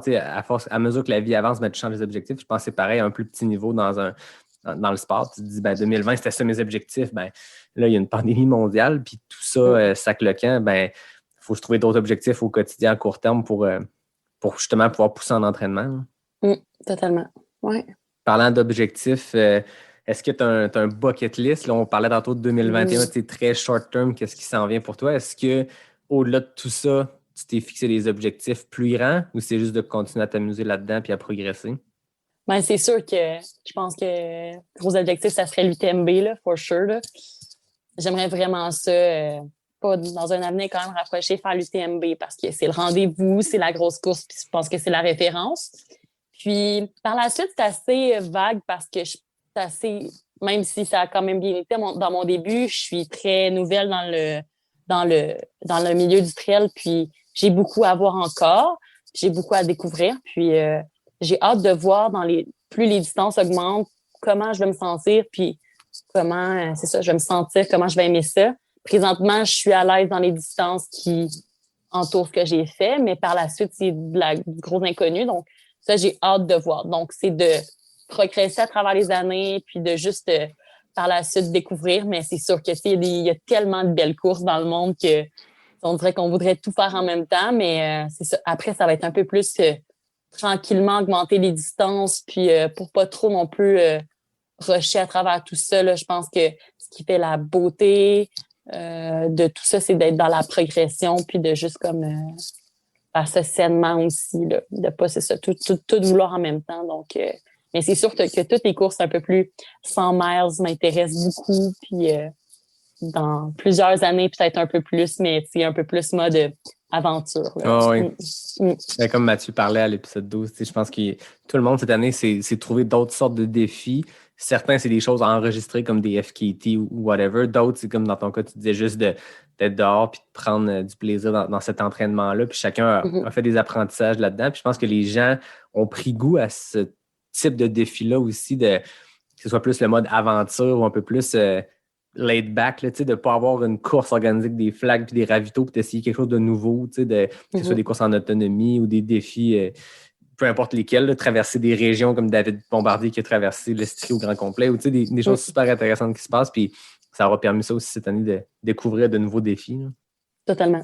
Des petites questions du public parce que un peu plus tôt cet automne, j'avais annoncé que tu allais être ma prochaine invitée, puis les gens m'avaient écrit des questions. Je trouve toujours ça intéressant de laisser la voix à ces gens-là parce que je suis vraiment chanceux, j'ai vraiment un beau following par rapport au balado, puis je me fais beaucoup écrire, puis les gens donnent beaucoup de feedback. Tu sais, le jour que je lance un épisode le mercredi soir, genre je me lève le lendemain matin, j'ai comme 30 messages, des coups d'os, puis je trouve ça vraiment trippant parce que je le fais pour ça. Je veux dire, je le fais pour moi parce que j'ai du fun à le faire puis à rencontrer des gens inspirants puis de jaser de trail parce qu'en ce moment, on n'a pas de course pour jaser, de prendre une bière après les courses. C'est qu'on le fait à travers Zoom puis un micro. Ouais. Mais je le fais aussi parce que c'est du contenu le fun à consommer le balado puis je voulais le faire à ma façon. Mais j'en reçois beaucoup de feedback puis je trouve ça intéressant quand je peux te donner la voix à ces gens-là puis de voir, parce que moi, je me prépare d'une façon. Après, c'est les gens ont toujours des questions un peu champ gauche qui sont bien intéressantes puis je te lance ça. Vas-y. Jocelyn Rouzic, à quand ton premier trail en France? En France, c'est soit en mai ou en août. C'était en 2021. Oh yeah, ça s'en vient. CCC voilà. Ou c'est quoi l'autre? VVX. Exact. Et qui depuis cette année, ça fait partie de l'Ultra Trail World Tour, je pense. Voilà, oui. OK, cool. Joanie Desroches, est-ce que ta relation avec les médias sociaux est et a toujours été saine et bénéfique? Oh! Intéressant. Hey, ça, c'est bon, Joanie, là. Attends une minute. Je pense pas, non. Non. Parce que, tu sais, j'en avais déjà parlé, mais je pense que quand j'étais adolescente, j'ai eu des problèmes un peu plus côté... mon Dieu, j'en avais déjà parlé, mais tu sais, j'ai eu des problèmes de troubles alimentaires. Puis, à ce moment-là, je n'utilisais pas nécessairement les médias. C'était beaucoup dans de la comparaison, vraiment... pas de la bonne façon. Je pense que c'était beaucoup plus malsain, mais présentement, c'est davantage dans du partage puis dans l'espèce d'esprit de communauté trail qui est incroyable. Puis c'est de vraiment regarder des pages inspirantes puis justement avoir des discussions par les médias avec des gens inspirants puis avec des gens qui ont les mêmes intérêts que nous. Là. Ouais, beaucoup. Là. Ouais. De connecter avec des gens qui partagent une passion. Hein. Oui, parce que c'est ça. Il y a quand même, tu sais, les médias sociaux, il y a ces côtés-là positifs et négatifs. Là. Quand ils sont utilisés de la bonne façon, ça peut être super positif, mais il y a encore un peu des côtés négatifs, je pense, des médias sociaux. Là. C'est particulier, les médias sociaux, puis il faut apprendre à dealer, puis en prendre, puis en laisser, parce que je suppose que tout le monde n'est pas à l'abri de recevoir du négatif, même quand dans la vie, tu fais juste faire du positif, puis faire des photos d'arbres, puis de montagnes, puis de sommets. Tu reçois des fois des affaires, puis tu te dis, c'est bizarre. Toi, as-tu eu à dealer avec du négatif ou par rapport au contenu que tu mets ou c'est pas si tôt? Non. Ça, c'est cool. J'ai jamais rien eu de négatif pour vrai. Fait que, genre, je touche du bois, mais je pense que comment ils disent ça? Tu sais, t'attires ce que tu dégages? J'espère. Fait que c'est pas mal ça. Mais non, j'ai pas eu de négatif. Bon, on félicite les abonnés d'Anne qui savent se tenir. Bravo. Au nombre de mails qu'on entend sur les médias sociaux, t'es comme ça, c'est une belle crowd d'abonnés, c'est le fun. Ouais. Est-ce que je rebondis sur la question de Joanie, est-ce que tu traces une ligne? Que tu fais entrer les gens dans ta vie en question d'entraînement, on le suit là-dedans, puis c'est intéressant, je pense que c'est ça qui est le fun, c'est pour ça qu'on se suit tous l'un l'autre, c'est de voir qui s'entraîne de quelle façon, puis c'est cool, tel montant que je pourrais aller la faire, mais au-delà de ça, est-ce que tu te mets des limites, question de vie personnelle, sur ce que tu mets sur les médias sociaux, ou tu vas encore là au feeling? Je pense que Instagram, c'est un peu plus ouvert, je pense. Je pense que tu as des amis un peu partout dans le monde, tu ne les connais pas. Tu partages plus par rapport à des intérêts, mais côté plus, mettons, Facebook, tout ça, j'ai une page plus qui est tout ce qui est performance, sport, puis j'ai une page personnelle que là, c'est des amis plus proches, du monde que je connais bien, que j'ai rencontré, famille. Mais sinon, des fois, j'ai des requests de gens que je connais pas, j'accepte pas. Je suis quand même c'est ça.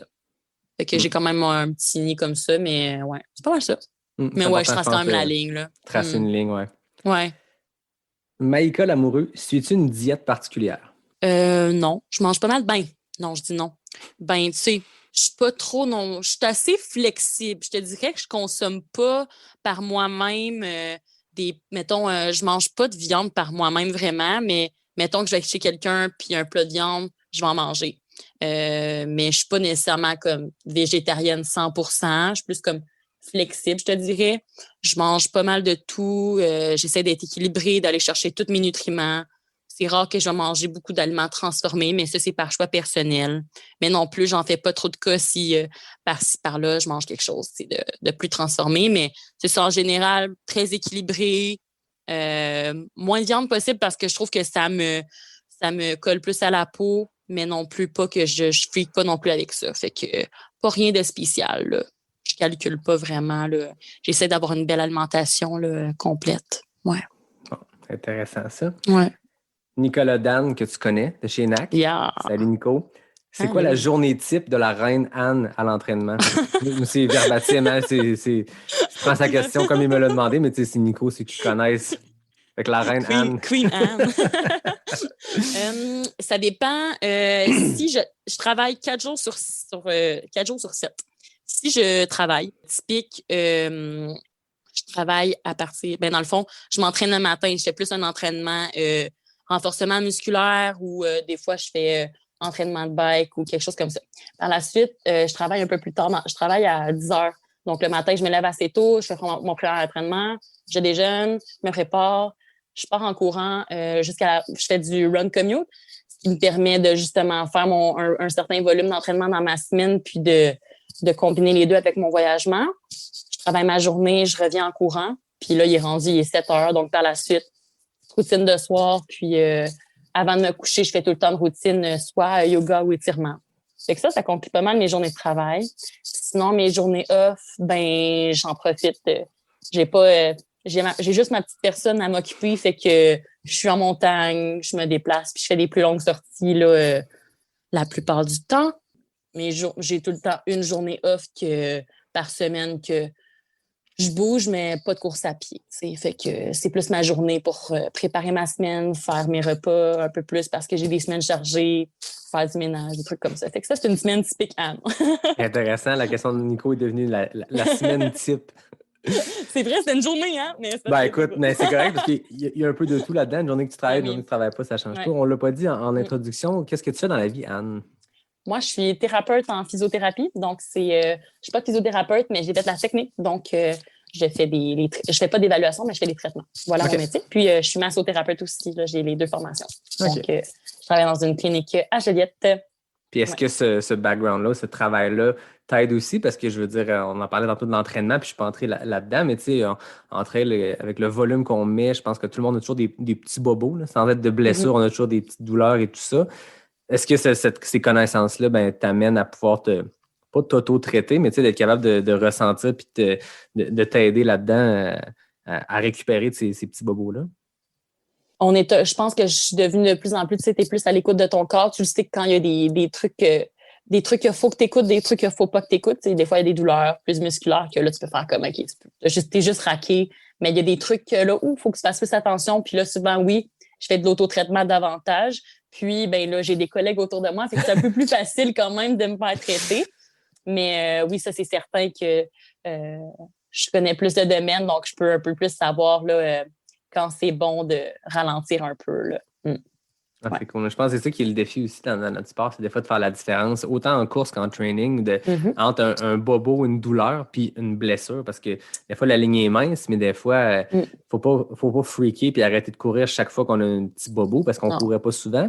Par contre, il ne faut pas empirer une blessure, puis des fois, c'est cette ligne mince-là, puis des fois, j'ai des gens, je veux dire, je suis zéro thérapeute ou quoi que ça, puis les gens, ben, parce que je m'affiche avec le balado, les gens m'écrivent à ce sujet, puis je suis comme, hey man, si tu veux un plan d'entraînement ou si tu veux, je suis super honoré que vous m'écriviez pour ça, mais pour vrai, je ne suis pas la bonne personne pour ça. Je m'entraîne au feeling, puis quand je suis blessé, je vais voir mon physio. Puis quand je ne suis pas blessé, je vais voir mon masso. Chacun son métier. Hein? Exact. Fait que je sais qu'il y en a un pour me traiter. Puis moi, je l'ai vu la différence avec le masso qui est dans la même clinique que mon physio. Fait qu'ils ont accès à mon dossier. Fait qu'il sait comment me traiter. Puis j'ai appris avec le temps que quand je ne suis pas blessé, mais ça vaut la peine de traiter quand même. Prévenir. Ouais. Puis, des fois, c'est bon aussi, même si tu es dans le domaine de pas trop faire confiance à... Des fois, je demande des questions, puis des fois, je vais préventivement. Parce que des fois, justement, quand tu es un peu, tu sais, quand tu aimes un peu trop ça, ben là, tu t'écoutes plus trop, puis là, tu es comme un peu dans le déni. Là. Ça m'est arrivé souvent. Ben c'est ça peut mener à même des blessures. Fait que là, je suis un peu plus... j'aime mieux être dans la prévention, puis que d'être blessé pendant un bout de temps, puis d'être arrêté. Là. Ça fait quand même... chier d'être arrêté longtemps. Exact. Voilà. Faut pas être cordonnier mal chaussé, je pense que. Ouais. Une dernière question nous vient de c'est de moi. C'était ma question conclusion. Je me demandais, après 2 ans à tramer dans le monde de la trail, 2-3 ans peut-être, c'est quoi tes grands apprentissages que tu as fait? Les grandes leçons que tu tires, ou si quelqu'un disait tu as 3 cases à remplir avec tes 3 apprentissages clés, tes 3 conseils pour quelqu'un qui commence dans le sport, c'est quoi? Pas obligé d'être 3, mais quels sont les apprentissages, Dan? En premier, fais ce que tu aimes pour de vrai. Tu sais, genre, fais-le à fond, puis vas-y, tu sais, découvre-toi. Découvre quelque chose que tu aimes, puis vas-y à fond, parce que ça fait du bien d'avoir une activité qui nous fait décrocher de notre train-train quotidien, un peu plus, des fois, stressant, puis d'avoir une espèce d'échappatoire, quelque chose qu'on aime faire. Puis peu importe, tu sais, ça peut être dans l'art, peu importe, mais d'aimer quelque chose, c'est vraiment beaucoup, ça fait vraiment du bien. Puis on se sent vraiment, je trouve, plus complet, plus accompli. Puis c'est ça. Ça, c'est le numéro 1. J'irais la progression. Pas trop se fier à ce que les autres font, mais vraiment le faire par nous-mêmes, puis de progresser à travers tout ça, parce qu'on ne sait jamais, tu sais, ne pas se comparer à quelqu'un d'autre, parce que tu sais pas c'est quoi son background, qu'est-ce qu'il a fait dans les dernières années. Tu sais, peut-être qu'il débute dans le sport, mais qu'il a un hyper gros background, qui est connexe, qui peut l'avoir aidé à aller un peu plus vite dans sa progression dans ce sport-là, tu sais. Fait que y aller par soi-même, puis c'est ça, de peu importe là, d'aller dans la progression. Je vais me permettre une parenthèse pendant que tu penses à ton prochain conseil, parce que je trouve que c'est tout qui est le fun dans ton parcours, c'est ça, c'est la progression. Tu sais, on en a vu beaucoup, autant du côté élite que des gens qui découvrent la course, qui se pichent dans des 100 miles hyper vite, que c'est attirant. Je veux dire, n'importe quel ultra est impressionnant, mais quand tu te mets à t'intéresser à ça, le 100 miles, c'est la distance marathon de l'ultra, c'est l'espèce de Saint Graal. Puis les gens se pitchent vite là-dedans. Puis tu sais, si tu écoutes ça en ce moment, puis tu te dis, hey, ça m'intéresse le trail, bien, avant même de faire de l'ultra, il y a des super... En fait, chaque événement a des super distances, tu sais, des 10, des 15, des 28, mais ça, il y a de quoi qu'on peut retenir juste en regardant ta feuille de route, puis la discussion qu'on a, c'est une progression. Tu sais, je parlais de ton intensité tantôt, mais je sens qu'il y a vraiment une réflexion dans cette progression-là, parce que tu sais, je sens que tu veux comme faire des checks avant de passer au Saint Graal, qui est le 100 miles, fait que c'est intéressant. Fait que... Ben oui, puis tu sais, j'en ai parlé, mettons, avec Mathieu Blanchard, on en parlait, puis tu sais, il me disait, attends, sois patiente, parce que il y a trop, ça serait plate de gâcher ce que tu es en train de build-up. Tu sais, il y a beaucoup d'athlètes qu'on les a vus performer comme 1 an, puis sont disparus là, quasiment de la planète. Puis pour de vrai, il y a plusieurs noms. Puis je pense que juste, tu sais, oui, côté performance, mais côté santé, d'y aller progressivement, c'est genre la clé, vraiment. Pour toute l'entièreté de la chose, là. Progression, aimer ce qu'on fait, puis qu'est-ce que je peux dire? Pour rebondir sur ce que tu disais, j'en Vas-y. parlais avec Jean Fortier du QMT, puis j'ai failli y envoyer le segment parce qu'on a parlé quasiment une demi-heure après l'entrevue. J'ai eu l'idée, est-ce qu'on fait un off the record, puis je sors ça, puis il name-droppait des gens quand il expliquait exactement ce que tu viens de dire. Puis, tu sais, Jean Fortier, ça fait 15 ans qu'il organise des ultras, puis il a une connaissance immense de ce sport-là, puis il disait, il y a tellement de monde qu'on a vu passer comme un coup de vent, qui ont performé pendant 3 courses, qui se sont brûlés, qui sont partis, puis je trouvais que c'était tellement un apprentissage intéressant, mais il parlait de gens précisément, puis je n'allais pas mettre ça en ligne, surtout pas sans y demander, mais surtout même par respect pour ces gens-là, parce qu'il y a tellement autre chose. Ça peut être une blessure, ça peut être un cas, une situation personnelle qui fait que la personne s'est désintéressée du sport. Mais Jean m'en parlait avec un grand respect, mais d'expliquer, il dit, j'ai tellement vu des gens passer comme des coups de vent, puis c'est à tous les niveaux, tu sais, puis on en voit même aux États-Unis, tu sais, tu as des gars des coureuses, des coureurs qui performent longtemps, puis tu as des Geoff Rose qui gagnent 5 courses en 5 fois, puis on le voit plus jamais. Puis tu te dis, ben, où il est rendu? Puis des fois, c'est des gens qui sont brûlés vite. Puis, mais c'était un truc que Jean parlait que je trouvais super intéressant. Puis je savais pas comment en parler, parce que je trouve que c'est un apprentissage pour n'importe qui nous écoute, qui veut faire de l'ultra. Puis je profite de l'occasion pour parler de cet apprentissage-là, de Jean, ce constat-là d'un vieux routier qui n'a vu d'autres. Oui. Puis, tu sais, ça pourrait être ça, pas se comparer, tu sais, dans la vie. J'en fais là pour toi, puis vas-y pour ta performance. Arrête de viser, mettons, une position, mais vise comme soit quelque chose d'autre, un temps, ou juste d'être à la fin, puis d'être comme, tu sais, parce que c'est dur d'avoir une référence, mais juste comme de savoir à la fin que tu as tout donné. Genre, c'est le plus beau cadeau que tu peux pas te donner à la fin d'un événement que tu as participé, plus qu'une médaille ou peu importe. Là. Tu sais, c'est des histoires à te raconter par la suite, c'est des expériences de vie. Ouais. Ça a de l'allure quand même. Ça a bien de l'allure, ça. Les gens, écoutez, prenez des notes. C'était super intéressant. Merci beaucoup, Anne. C'était vraiment intéressant tout ça. Comme d'habitude, moi, je termine avec mes questions éclair NAC. Des questions A ou B, toutes simples. Puis le FKT féminin est partagé entre Marie-Ève Pelland et Maude Matisse. Belle compagnie quand même. Puis c'est en 25 secondes quand même, donc c'est assez rapide. Okay. C'est 10 questions rapides. Je vais sortir mon sel pour te chronométrer. Oui, c'est le bout stressant, là. On se met de la pression. Donc, tu me dis quand tu es prête? Je suis prête. Route ou trail? Trail. Sentier roulant ou technique? Technique. QMT ou Bromont Ultra? QMT. Courir à moins 30 ou à plus 30? Plus 30. Question NAC saveur amande choco ou baie-noix? Baie-noix. Monter ou descendre la montagne? Descendre. Courtney ou Emily Forsberg? Courtney. S'entraîner ou courser? S'entraîner. 100K ou 100 miles? 100K pour l'instant. Réunion ou Guadeloupe? Réunion. 24 secondes. On a un nouveau FKT, mesdames, messieurs. C'était rapide, mais c'était des bonnes réponses. C'était intéressant. 24 secondes. Fait que là, tu sais que pour les prochains épisodes, je vais te name dropper jusqu'à temps que quelqu'un te batte. Mais j'ai des bonnes invités qui s'en viennent dans les prochains épisodes. Fait que on va voir si ton FKT va durer. Fait qu'écoute, tu peux dire que Marie-Ève et Maude Matisse, c'était quand même un record rapide, mais c'est battu par 1 seconde. Donc, d'habitude, quand Anne bat un record de parcours, c'est un peu plus rapide, un peu moins qu'1 seconde. C'est souvent des heures, mais là, dans ce cas-ci. Bon, blague à part, merci beaucoup de ton temps, Anne. C'était vraiment intéressant. Ça fait plaisir. Ça fait vraiment plaisir. Ben oui, puis c'était le dernier épisode de 2020 parce qu'au moment où ça va sortir, on va être le 30 décembre. On va être à la veille de 2021, l'année où tout le monde, on l'espère, va pouvoir recommencer à courser, à participer à des événements, à avoir peut-être un sentiment de trail, une communauté de trail. Cette année, à Ricana, je pense, puis je ne sais pas pour Beluga, mais je sais qu'à Ricana, ça a eu lieu. C'était malade de pouvoir faire un événement, avoir une ligne de départ, mais c'était pas pareil. Quand tu finis, puis tu sais comme, hey, voici ta bière dans un verre, puis va-t'en. Mais tu sais, tout le monde, c'est normal, puis ça valait tellement la peine, mais on se souhaite un espèce de réunion, un retour. Un semblant de retour à la normale, entre guillemets. Oui, c'est ça.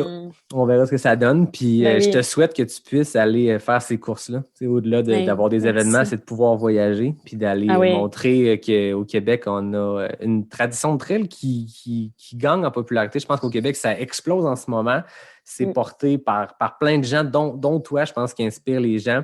Puis je pense que ton parcours, comme bien des gens, c'est celui de faire d'autres sports puis à un moment donné, découvrir le trail. Puis il n'y a pas grand monde qui revient à leurs anciens sports. On dirait en trail, là. Il n'y a personne qui commence en trail. Il n'y a personne qui son premier sport, c'est ça. Le monde arrive du triathlon, de la course à pied, du vélo, peu importe. Mais on dirait que quand le monde touche à ça, il ils arrêtent de faire leur autre sport, ou du moins, ils ne retournent pas, puis ils plongent là-dedans. Puis c'est le fun de voir ça grandir. Puis je pense qu'à l'île de la Réunion, l'année passée, a été une belle preuve sur l'échelle internationale qu'on avait des solides coureurs avec toi, avec Elisabeth, avec Jeff, qui ont performé, qui sont allés contre l'élite mondiale. Puis de montrer que c'est ça, les coureurs québécois sont solides. Puis c'est le fun de vous voir aller, puis c'est trippant de te suivre là-dedans. C'est super gentil, mais vraiment, ça va être le fun de retrouver le monde, là, vraiment. Allez, comme d'habitude, moi, je remercie William, Nico et toute la belle gang de NAC. Je remercie David Hébert qui signe mon design graphique. Je remercie Fred Desroches pour le thème musical. Puis je te remercie, toi, Anne, d'avoir terminé 2020 avec moi autour d'un micro. Ça fait plaisir. Au plaisir de pouvoir jaser éventuellement, pas autour d'un micro, mais à une ligne d'arrivée. Quelques heures après que tu auras fini, moi, j'arriverai et on pourra cheers. Merci encore, Yannick.